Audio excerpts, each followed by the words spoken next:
Okay, when people try to criticize death row, they always seem to go through the lawsuit with the estate and death row back in '97, and they really harp on this one little accusation that was in there, and that was regarding Tupac being billed for Nate Dogg's child support. Did you ever hear that, and can you speak as to what that could have been? Yeah. Well, this is where the part of the game gets kind of screwy. And so Nate Dogg appeared on at least two or three songs with Tupac that I know of on All Eyes on Me.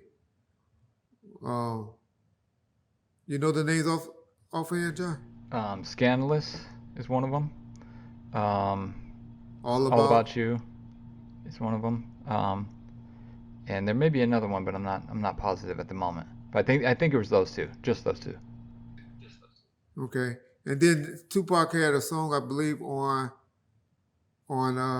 Nate Dogg version of the album that we did. Was it Let Me Never Leave Me No, Alone he or had on the album you guys were gonna put out. He had a song with Tupac featuring Tupac called "Me and My Homies."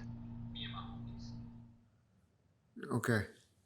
So normally, what would happen in a situation like that is you do a trade off. I'll do a song for you, you do a song for me. When you label mates, like they were, you do a song on my album, I'll do a song on your album. You appear in my video, I appear in your video. It's how that usually work among label mates, and even some guest artist appearances if their label ain't tripping. Like say if Snoop wants to go do a song with LL Cool J at the time. Just throwing out names. I'll give you a better example of one. John B. and Tupac when they did the songs together. For so John B. did something for us.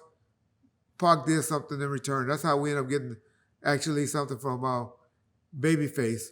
It was because Pac had did the song for John B. Uh, that helped push his album. And so you do trade offs like that normally because they're not really about no money, no big fee. Now they're gonna get their mechanical rights and all of that, their writer credits and all of that. But you usually don't ask for a fee to appear and come and do that to do those songs. But you can. And some people will do it right now. You go, I think on Snoop, I saw an interview where he said, shit, right now he charging $250,000 to go and guest appear. And if you want me to do a video, it's going to be another 150,000 or something like that. So that's how the game is now. But usually for label mates, you trade off. Now I know Tupac and Nate Dogg was a label mate, so you'd be like, okay, well, why the $200,000 fee? So Nate Dogg never did an album or never got an album released on Death Row.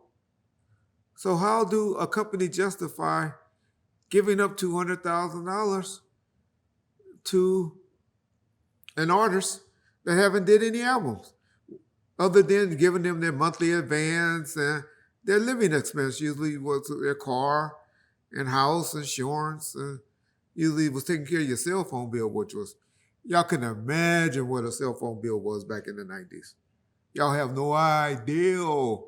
I mean, mine was 3,000 to 3,500, and that was just talking from 7 after 7 p.m. Because you have, but y'all don't know about that. Y'all too young. But what happened was that was just a way. Nate Dogg had got a lien, a child support lien, and we couldn't give him any more money, and so we charged Pac the $200,000 to for him appearing on those two or three songs that he did uh, with Pac that Nate Dogg did, and that's how they got built. And all that was is when the estate had to pay him once they settled up with the family or whatever. That was just a less amount that they had to give because everything is an advancement, not a fee. Everything is advanced towards something that going to earn or did earn. So speaking of, artists not putting out, records on the label, um, I don't know if you've seen this recent interview on Art with Danny Boy, and he kind of speaks about how he's upset with Suge and he's upset with Snoop, and he's upset with Death Row in general because he feels like he, should be given more than what he's got. Can you speak to that a little bit? Yeah, man, you gonna make me not be able to get an interview with Danny and Jewel. But anyway, uh, we'll let it stand. The record stand over there with Art Channel.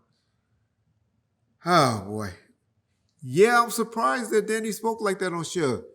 I had heard that they were back talking. I had heard that he had talked to Suge recently while on the phone while Suge been in prison within the last 3 or 4 months. So something must have done happened between that relationship between those two. Or Danny just being real and keeping it factual and speaking how he really feel. Um, it was surprising to hear Danny speak that way about Suge because I really thought that their relationship was back on 100. Um, what's going on there is Danny's never put out an album, and y'all got to remember, I love Danny Boy interviews, the passion, the sincerity they're coming across. But I think he's a little mistaken because the money that's Suge paid out to him, Suge never was able to recoup because he didn't put an album out on Death Row. Oh, but he was on I Ain't Mad at You. That was a sample song, so nobody made off that. He was on, all of these songs. And John, can you tell me the songs that he was on? Sure. So he appeared on I Ain't Mad at Ya, on All Eyes on Me. He appeared on Heaven Ain't Hard to Find. He appeared on What's Your Phone Number? And then he appeared on Toss It Up on the Machiavelli album. So that's right there, 3 to 4 songs that were sampled, other than Toss It Up. Toss It Up did do well on Machiavelli. Okay, but those 4 songs that you just named all get paid by the estate, Tupac estate, because they were all on either Machiavelli's or All Eyes on Me. Now I know he got 2 songs on Gridlock soundtrack. I know he got the single Slip Inside that was released as a promotional single. And then I know he has the song on Come When I Call with Jodeci on Murder Was the Case. And so if those are songs that he feels that Snoop pulled down, then I agree with him, eventually. But I don't think people running to buy Come As I Call, Slip and Slide, and the 2 songs that was on Gridlock. The one that Damon Thomas did and the one that Babyface did. Now he did I have can't an even think album of the that name. Wide Awake put out that was all unreleased stuff. Well, that ain't the Yeah. money. I don't think that's the money. That could be the money he's talking about. He could be talking about the album from Wide Awake. I think his money and his major songs are the ones done by the estate. And I think he's blaming Snoop incorrectly because I know the state has control over those songs and not Snoop. And so I would love to know what songs that he's saying that's been taken off, which I think is a great move by Snoop. From what I hear about what he's trying to do with the NFT, if it works, is he just trying to have it where you just go straight to that site and buy the streaming, and they don't have a middleman, like a Verizon or Spotify or Amazon or whatever, wherever y'all go and buy y'all streamings from, where y'all just going straight to them. And so if that works, but I think the songs that he's thinking about was done by the estate, and the estate is trying to decide what deal they're going to do as far as streaming. And I think he might be putting in that anger towards Snoop really might be the anger towards the estate.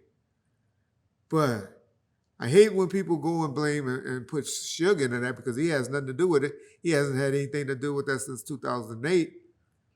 And through all the reasons that he was disappointed with Suge and stuff like that. Because to quite frankly, if you add up all of Danny's studio times and bills and all of that, let's take out the studio time since no albums ever got done. But the monthlies he was living off of, the cars and everything that he was riding around, Danny Boy's unrecouped. It's like all the rest of them was unrecouped.